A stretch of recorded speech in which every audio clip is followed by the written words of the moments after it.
Greetings and welcome to the Dr. J Vlog series. It is Saturday, April 5th, 2025, and on Saturdays we look into sports, sometimes with a bit of humor.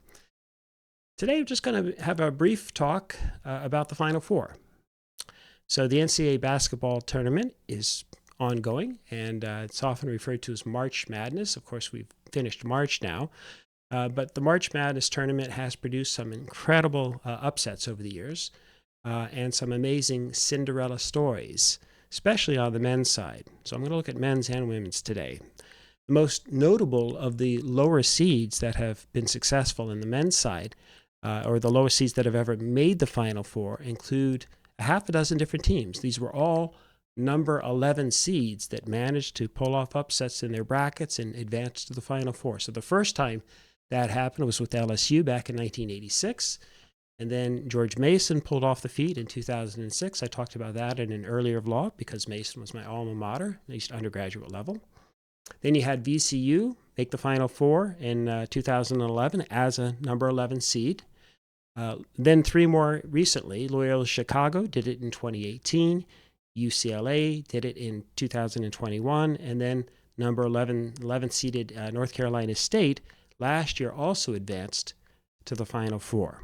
None of those teams won the title, but those were the six lowest teams to ever advance to the Final Four on the men's side. And then on the women's side, it's not been quite there haven't been as many Cinderella stories. The women's division has always been a little bit more stacked or one-sided in terms of these a small number of powerhouse schools over the year. But there have been some incredible performances and upsets over the years as well. The most remarkable of all, I suppose, was back in 1998 when number 16 Harvard upset the number 1 seeded Stanford team. So that's the first time that ever happened in NCAA history on the men's or women's side. That same year, in 1998, number 9 Arkansas, again on the women's side, made it to the Final Four, which remains the lowest seed ever to advance to the women's Final Four. You did have number 11 Gonzaga reach the Elite Eight in 2011, and number 10 Creighton made the Elite Eight as well back in 2022. Yet, in the end, who wins the NCAA title, especially on the women's side? Almost always the top teams. So at least as long as they've had the women's tournament, either the number 1 or the number 2 seed has won all but 3 times. They've gone on to win the title. Only 3 times then has a number 3 seed ever won the title, and no team below a number 3 seed has ever won on the women's side. So, most times, of course, the basketball gods, as with most sports, they tend to favor the favorites. They're the favorites for a reason, but especially this year. On the men's side, all 4 of the number 1 seeds in the different, they're broken down by 4 different regions. So all 4 of the number 1 seeds advanced to the Final Four. And remarkably, that's only the second time that this has happened in the modern era. Then you have Florida playing Auburn in one of the semifinals on Saturday night, and Houston playing Duke. These were the 4 best teams, arguably, throughout the year. Each team finished with an average of 4 losses, or something like around a 34-4 record. And combined to this point, they had 135 wins against 16 losses, those 4 teams.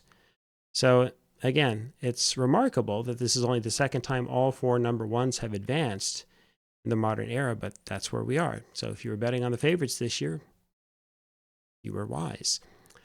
But compare that with just 2 years ago, in 2023. Who made the Final Four that year on the men's side? Well, the number 4 UConn team did, which eventually became the national champion, and they were playing the number 5 Miami team in one semifinal. And then on the other side, you had the number 5 San Diego State team playing the number 9 Florida Atlantic, 2 relative unknowns. And so, in that sense, again, the men's side of the tournament has certainly returned to normalcy. And the same is true on the women's side. So we saw 3 number 1 seeds advance and 1 number 2 seed advancing. So you've got the number 1 Texas playing against number 1 South Carolina, in the same conference. If they've battled previously this year, so that should be a really good one. And then later in the evening on Friday night, you'll have seen UConn playing UCLA. So number 2 UConn against number 1 UCLA. But again, all 4 teams were outstanding. They all finished with somewhere around about a 35-3 record.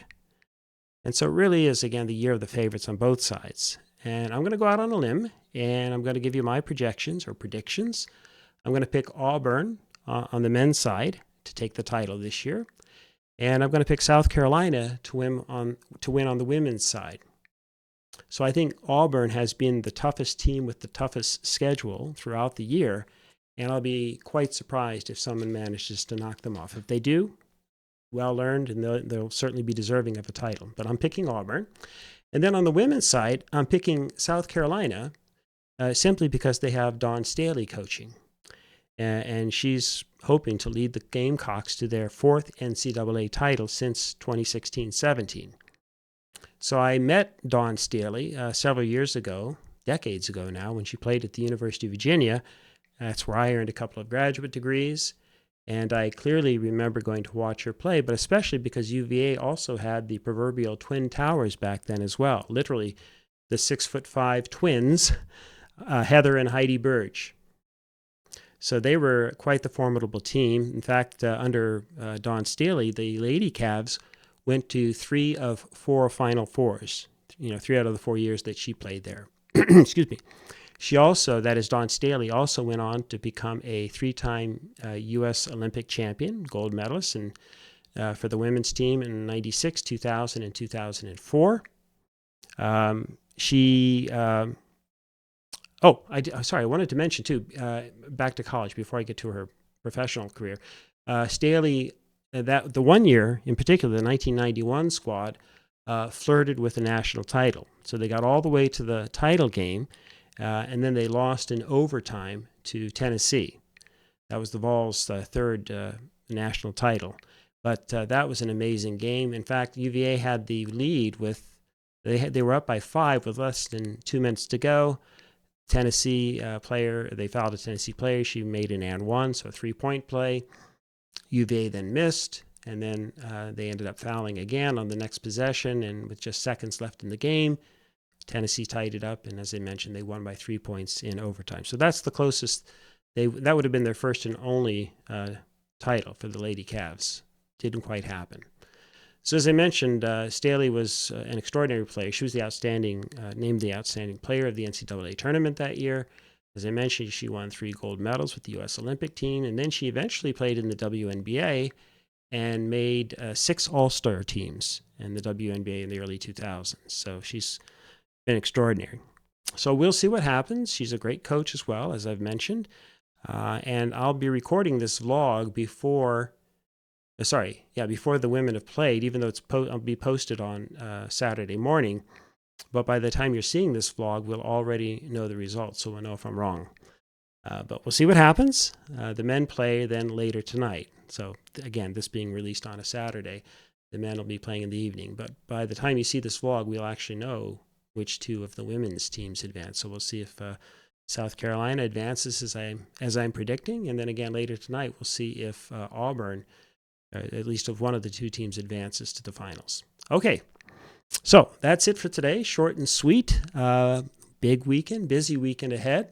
As ever, may you and yours continue to create peace in your lives, nurture love in your hearts, and share hugs in abundance. And I'll see you soon.